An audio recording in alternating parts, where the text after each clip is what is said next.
भाजप कार्यकर्ते चंद्रकांत धोत्रे यांचा हृदयविकाराच्या झटक्यानं मृत्यू झाला आणि ज्या आमदार निवासाच्या खोलीमध्ये ते राहत होते ते विजयकुमार देशमुख यांच्यासोबत आपण सध्या आहोत। साहेब, काय सांगाल, तुमच्या कार्यकर्त्याचा हृदयविकाराच्या झटक्यानं मृत्यू झालेला आहे, किती दुःखद बाब आहे?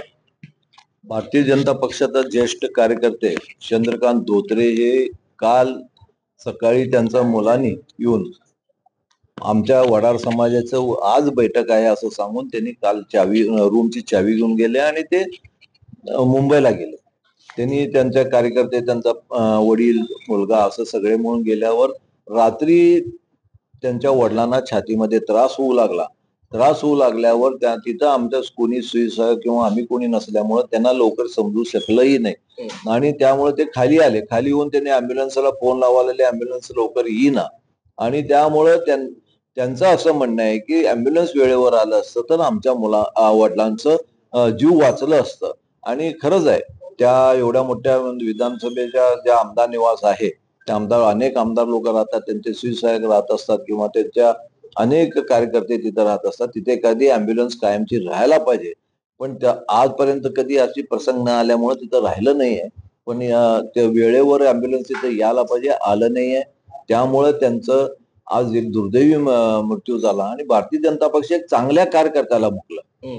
गेल्या भारतीय जनता पक्षाच्या स्थापनेपासून त्यांनी चंद्रकांत धोत्रे हे भारतीय जनता पक्षाबरोबर राहिलं आणि पात्रूड चौक या परिसरामध्ये आणि वडार समाजामध्ये एक सामाजिक कार्यकर्ता असू द्या, भारतीय जनता पक्षाचा आमचा जुना कार्यकर्ते, ज्येष्ठ नेते म्हणून त्यांनी काम करत होते आणि त्या कामात जे त्यांनी केलेलं काम आजपर्यंत खरंच एक चांगलं काम त्यांनी त्या भागात उभं केलं होतं। आज भारतीय जनता पक्ष एक चांगल्या कार्यकर्त्याला मुकला। खरं तर राज्याची राजधानी असणारी मुंबई आणि त्या ठिकाणच्या आमदार निवासामध्ये जर अँब्युलन्स वेळेत मिळत नसेल तर ही खूपच दुर्दैवी बाब आहे। याबाबत कुठली तक्रार तुम्ही वरिष्ठांकडे करणार आहात?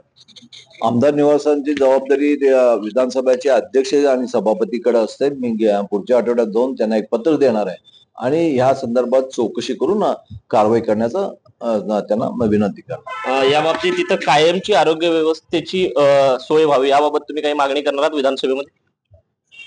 विधानसभेमध्ये कायमची आरोग्याची व्यवस्था व्हावं आणि तिथं विधानसभामध्ये असतोच, जेव्हा विधानसभा चालू असते तेव्हा डॉक्टर असतात, सगळे असतात, पण ज्या आमदार निवासामध्ये कायमची सोय व्हावी व तसंच अँब्युलन्स कायमचं तिथं उभं करावं ह्या संदर्भात मागणी करेल।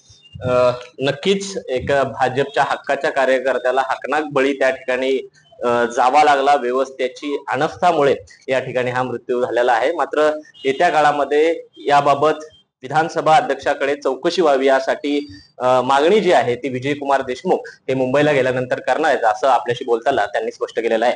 कॅमेरा पर्सन मुजम्मिल शेख सह विश्वभूषण लिमय, साम टीव्ही न्यूज, सोलापूर। देश विदेशातील प्रत्येक घडामोडींचे लाईव्ह अपडेट मिळवण्यासाठी आता साम टीव्हीच्या सर्व सोशल मीडिया प्लॅटफॉर्मला लाईक, फॉलो आणि सबस्क्राईब करा। तसंच सर्व नोटिफिकेशनसाठी बेल आयकॉन प्रेस करायला विसरू नका।